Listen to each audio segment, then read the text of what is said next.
नमस्कार. आज आपण 14व्या श्लोकाचा अर्थ जाणून घेणार आहोत. श्लोक 14.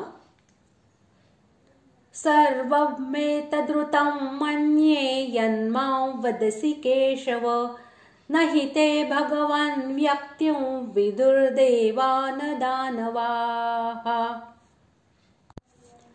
श्लोकाचा अर्थ: हे केशवा, जे काही मला आपण सांगत आहात ते सर्व मी सत्य मानतो. हे भगवन, आपल्या लीलामय स्वरूपाला ना दानव जाणता ना देव. ब्रह्मा, विष्णू आणि महेश या तीन शक्तींना क्रमशः क, अ आणि ईश असे म्हणतात. आणि हे तिन्ही ज्याचे वपू आहेत म्हणजे स्वरूप आहेत त्याला केशव असे म्हणतात. म्हणून येथे अर्जुन श्रीकृष्णाला केशव म्हणून असे दाखवित आहे की तुम्ही संपूर्ण जगाची उत्पत्ती, पालन आणि संहार इत्यादी करणारे प्रत्यक्ष परमेश्वर आहात, याबद्दल मला मुळीच शंका नाही.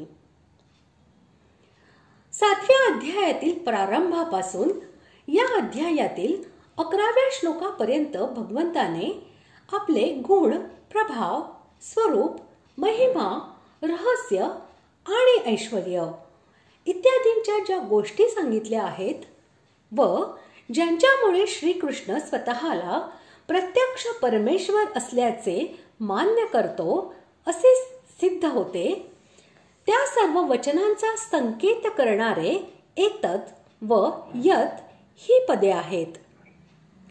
भगवान श्रीकृष्णाला संपूर्ण जगाचा हर्ता, कर्ता, सर्वाधार, सर्वव्यापी, सर्वशक्तिमान, सर्वांचा आदी, सर्वांचा नियंता, सर्वांतर्यामी, देवांचाही देव, सच्चिदानंद घन, प्रत्यक्ष पूर्ण ब्रह्म, परमात्मा असे समजणे व त्यांचा उपदेश सत्य मानणे, तसेच याबद्दल किंचितही शंका न घेणे म्हणजे ती सर्व वचने सत्य मानणे होय.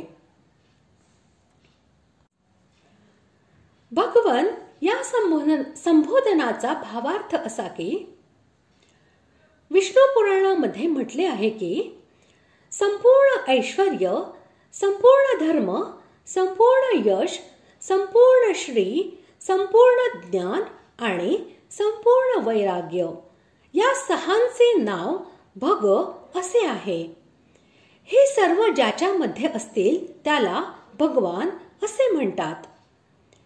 तेथेच असेही म्हटले आहे की उत्पत्ती आणि प्रलय, भूतांचे येणे आणि जाणे, तसेच विद्या आणि अविद्या यांना जो जाणतो त्याला भगवान असे म्हणावे.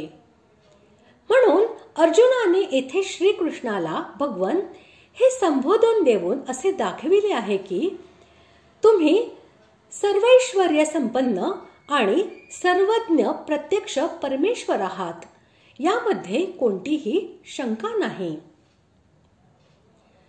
जगाची उत्पत्ती, स्थिती आणि संहार करण्यासाठी, धर्माची स्थापना करण्यासाठी आणि भक्तांना दर्शन देऊन त्यांचा उद्धार करण्यासाठी, देवांचे संरक्षण आणि राक्षसांचा संहार करण्यासाठी, तसेच इतरही कारणांसाठी भगवंत जे भिन्न भिन्न लीलामय स्वरूपे धारण करतात त्या सर्वांचे वाचक येथे व्यक्तिम हे पद आहे.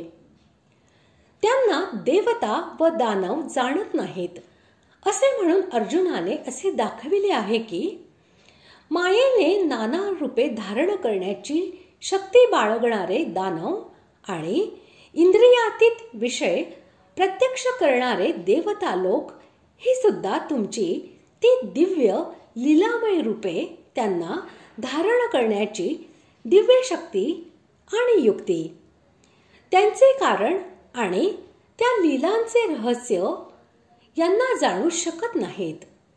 मग सामान्य लोकांची ती गोष्टच काय? अशा प्रकारे आज आपण 14व्या श्लोकाचा अर्थ जाणून घेतला. पुढील भागात आपण 15व्या श्लोकाचा अर्थ जाणून घेणार आहोत. धन्यवाद.